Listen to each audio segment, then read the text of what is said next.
Great. Good morning, everyone. This video is going to be all about our planning process associated with our return to operations plan. And we got a friend with us, the famous Bruce Tangeman.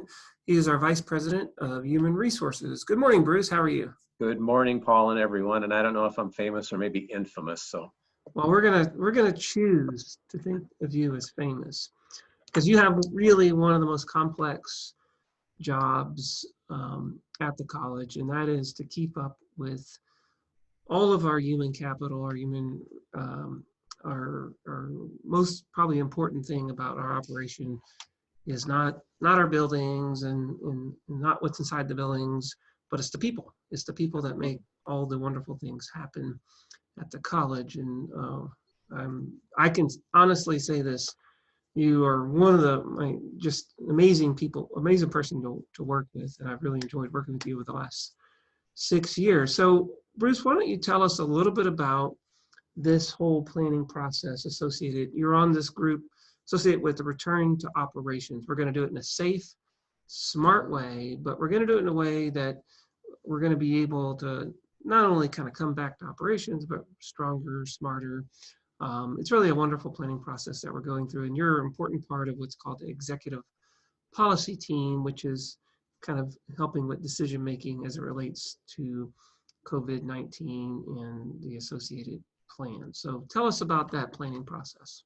Sure. And one of the many things I've learned from Dr. Illich, working with him for the last 6 years, is the value and importance of collaboration. And as Paul described, we do have an executive team that is a group of several individuals working on this plan, not working in isolation. We're working collaboratively. We're drawing from resources internally in the college, expertise internally in the college, as well as externally with everything from the health departments to the CDC guidance to a variety of factors. We are not at all afraid to see what our peers are doing in other community colleges environments as well, to make sure that what we set forth with a target that seems to be moving because the guidelines are changing from time to time, the best, safest way that we can return to work and get people back into the job so that we can make sure we're fulfilling the mission for the students and the public out there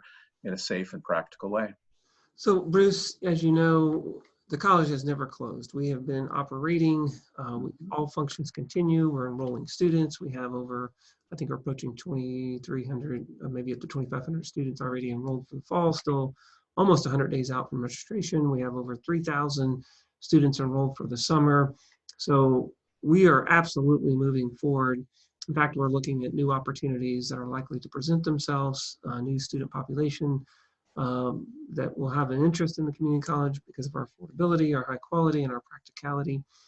So lots going on. We're not slowing down. We're been moving, but what's been different is we've been doing a lot of this work remotely. But we have our 3-phase approach, as you know, and the first phase is set to kick off June 1, where we will be bringing back a few more folks, faculty and staff, into our buildings, and we're not bringing back everybody, just a smaller group, just to give ourselves a trial period so we can test out what's working, what we need to improve upon as it relates to our various safety practices, whether it's mask or plexiglass shields, signage, and then we'll move to phase 2 in July 1st, and then August 10th is where we expect to be kind of back to maybe it'll be different in how we're operating, but it will be, we expect most people to be back onto our various campuses and learning center locations.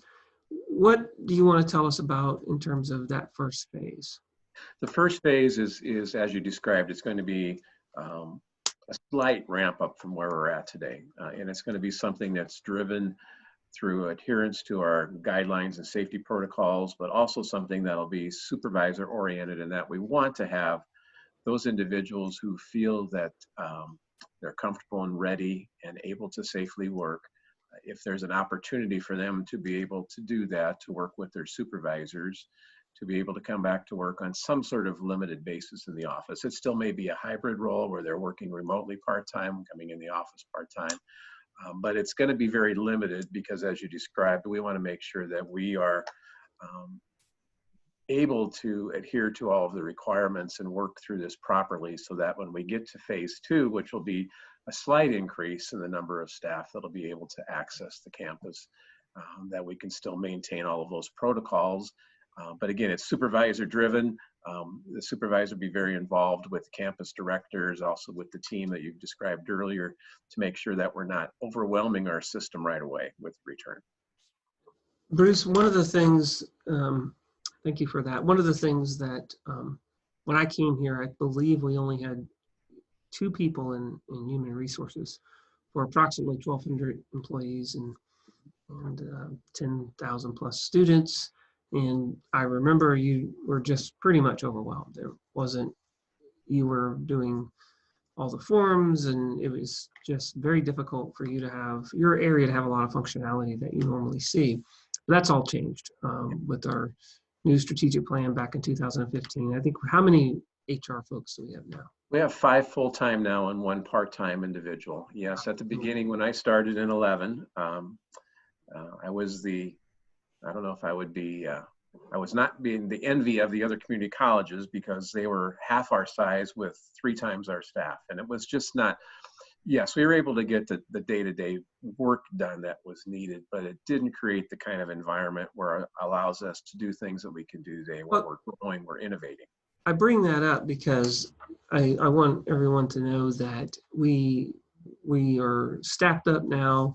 Obviously, I'm sure you would tell me that you could use a few more folks, but I know that we now have some functionality that we didn't have in the past. So let's say someone is having some fear, some concerns and worries over the return to operations plan, and they have questions.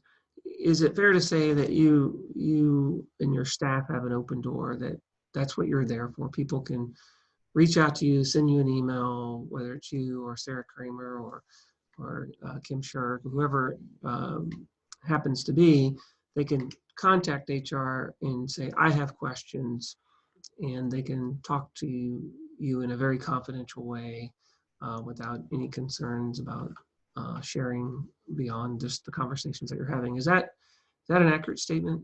Yes, sir, it sure is. And primarily Sarah Kramer and myself would be the main contacts, by telephone, by email, however individuals are comfortable. And certainly that's the number 1, 2, and 3 thing in HR is confidentiality, and trying to make sure the employee has the adequate information that they can feel comfortable with whatever their question might be. And in this environment with the COVID-19, I also have the additional responsibility to have safety and security under my area. And we have 2 individuals, Mark Meintz and Sam Luce, who are coordinators who work daily with our local health departments, the state health departments. So if we have any questions or need any guidance on a particular question, we can do that anonymously by working with Sam and Mark to make sure that we have the updated health protocols as well. I think it's important, Bruce, for me to dispel something I hear a lot about, so people feel comfortable calling you and Sarah. That is this idea that you're a very intimidating, very angry person. You throw a lot of fits. None of that is true. Bruce is one of the kindest, nicest, non-judgmental persons I've ever met. So reach out, talk to Bruce, talk to Sarah. They're the opposite of what I just said. They're not intimidating. They don't judge. They listen. There's always 2 sides to a story. That's a really unique, wonderful resource. Not every HR office is like that. That doesn't always work out that way, but it does here at SEC. And I think I can't think of better champions of Goal 9 than Bruce. I think Goal 9 has been tremendously important in this particular situation. This idea of being reflective in our thinking, being compassionate, transparent. I think we've worked really hard at sharing information. And so I really thought it was important, Bruce, in this video for people to know, don't hesitate, be assertive, reach out to you or Sarah if you have any concerns at all. That's why you're there. Tell us about the phase 2. What's going to happen in phase 2? phase 2, we're looking at a slight ramp up. And that's July 1, right? July 1, a slight ramp up. That will mean an opportunity again for staff as they feel more comfortable, confident, and the needs are here for the college to be able to return to work again with supervisory coordination and approval. All these actions will not only go through the supervisor, but be vetted by the team as well to make sure that, again, we're not doing something that makes us uncomfortable as an institution with having too many staff in one place. So, but again, it's starting to get that preparation for fall. And as all of you know out there, we have a very wonderful plan to grow our college. And there's going to be some unknowns, certainly with the fall. But we want to make sure that we're positioned so that we have our staffing in place, we have our vacancies filled, we have things ready to go. So we're not behind the other colleges and institutions when things do fully open up and we can provide those great services. So there'll be a few more folks coming on campus in July. There may be some opportunities depending on the instructional division, if there's a need for some labs possibly to take place on a very limited scale. That's potential. Yeah, Bruce, I think that's actually, that is in our plan, is to have labs, in some labs in July 1, of course, following social distance practicing. But I think we'll have various labs. I think CE will have some driver ed courses with safe practices. And I think there will be opportunities for some students to be able to come on and engage in some student affairs services. And all of that's kind of being worked out. And then I think phase 3, and beginning on August 10. And again, these dates might shift a little bit, but we're being very methodical in developing guidelines and protocols to, and I would challenge you a little bit on your statement. We're not worried about being behind, folks. Bruce, we want to be ahead. We've been in the business of being leaders over the last few years, and with all of our transformation. And I think we're going to not only continue that, but there's going to be opportunities that we're going to be prepared with the opening of, for example, the new 82,000 square foot health science center, the 52,000 square foot diesel technology, or Creek Carrier Diesel Technology and Welding Center, and the new Beatrice classroom building. That's just a start. And then we've already launched the second round of facilities projects. So we are definitely moving in the right direction. What else, as we wrap this video up, is, you are always on the receiving end of worries and concerns, but is there anything you want to tell the employees at SCC that might help make them feel a little bit more comfortable as we kind of move into this new phase where we're starting to think about how do we get more people back, and I won't say back to normal, but maybe a little bit more typical than what we've experienced the last few weeks. Well, certainly, as I mentioned earlier, this is not one or two people making isolated decisions. This is something that we're doing as a group, very collaborative, very carefully, to make sure that the decisions and recommendations that we make are prudent and appropriate to provide for the potential for the safest environment we can provide for individuals. And we do definitely, all of us have our ear to the ground to make sure that we know what's happening, what's changing, what are the best practices, because they do change from day to day or week to week.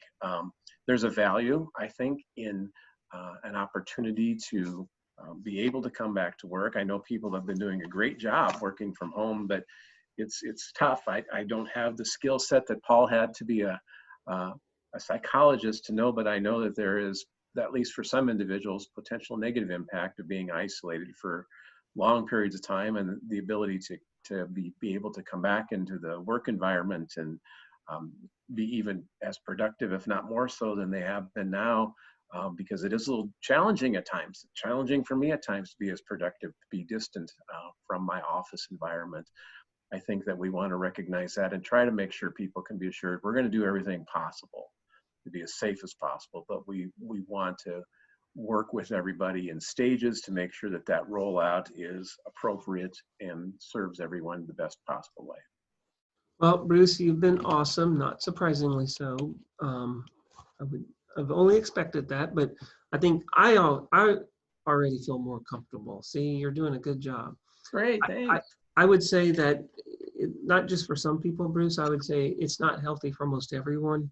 Mhm. You would never, if a psychologist would never tell someone that's comes to visit them, maybe about anxiety or depression, they wouldn't say, I'll tell you what, why don't you isolate yourself, try not to be around people. That is not something that would be a typical suggestion. And so it's important that we get back to work, but well, we've been working, but it's important that we uh, go back to those environments where we can have collaboration on a more consistent basis. But it's, as you pointed out, equally important that we have to follow, and we will follow, the recommendations from the health officials. And it's not just about our own safety, but it's about the safety of others. So thank you so much. Thank You guys you. are doing great in HR. I think we were well positioned to navigate and handle something like this in a big way because of your area. But we will wrap it up this morning Great. and say goodbye and tell everyone to have a great morning. Thanks, Bruce. Thank you very much, everyone. Thanks, Paul. All right. Thank you.